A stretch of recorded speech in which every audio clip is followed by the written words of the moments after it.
I got scammed big time, and it hurts. It hurts financially and it hurts emotionally. A Westfield woman says it wasn't love, it was a perfect illusion. That illusion turned out to be a sophisticated scam.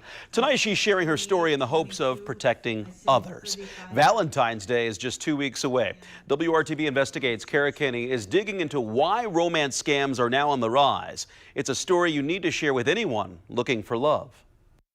Romance scams are skyrocketing. Complaints grew 25% from 2019 to 2021, according to the FBI. A Westfield woman says money isn't the only thing she lost.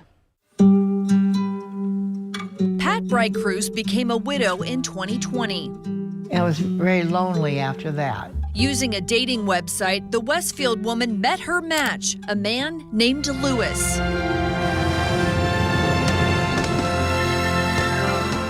And he told me his age. He was 62, and I told him I was 83 at the time. And he says, oh, age is just a number. I don't care. Pat says Lewis had an accent that made it hard to understand him on the phone. He encouraged Pat to text with him away from the dating website. They texted a lot, exchanging hundreds of intimate messages for months. Like this one. Good morning, my queen. I hope you had enough rest last night. I pray for blessings and grace for both of us. I love you. And it got extremely romantic. And he says, can't wait to be with you. And I mean, he just drew me in. And I fell in love with it. I fell in love with him. In those texts, Lewis sent pictures, supposedly of himself. And he asked me to send me pictures, you know. He says, you're absolutely gorgeous. Pat says Lewis claimed to be working for a construction company in Montreal and made plans to visit, even sending her a picture of his plane ticket. He says, we'll probably spend 24 hours in bed. I said, now let me know when you arrive so I can come pick you up. And he never did. Over the course of 6 months, Lewis convinced Pat to send him 5 checks to help with his business. Money she thought was going to her lover, instead pocketed by scammers. $98,547. What do you think when you see that total? Makes me ill. I want to throw up that I was that vulnerable. Pat became suspicious when Lewis sent her this contract asking her for $500,000 to invest in his business. It listed a Fort Wayne address, but when Pat checked it out in person, it was bogus. And then he stopped calling, he stopped texting. After about 30 days when he realized I didn't have any more money. What was this like emotionally? I was heartbroken. Romance scams are big business for criminals. They prey on your heartstrings. Nationwide, they cost Americans nearly $1 billion in 2021.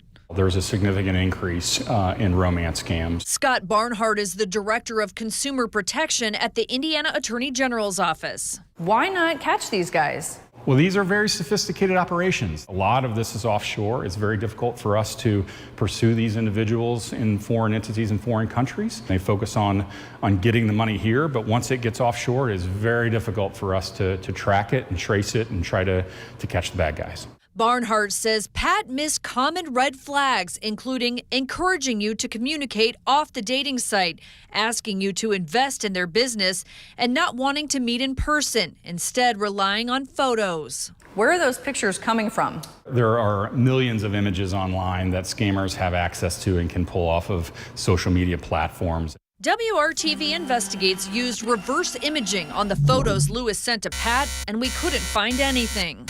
Why are these scams so lucrative? So when you think about phishing scams, when you think about other scams, it's one hit and out.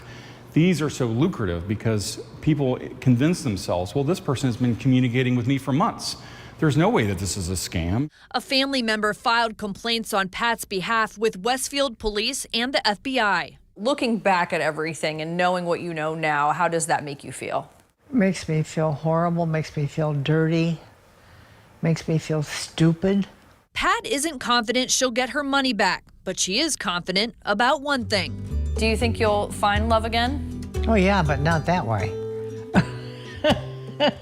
I'll never be scammed again. You can protect yourself by never sending money to someone you've never met in person. Cut off contact if they ask for your personal information, like your credit card or bank account numbers. Working for you, Kara Kenny, WRTV. We did reach out to Westfield Police about Pat's case, and the assistant chief told us, quote, "I have asked our Criminal Investigations Division to assess this report and determine if additional investigative actions are warranted." We also reached out to the FBI, which cannot confirm or deny investigations.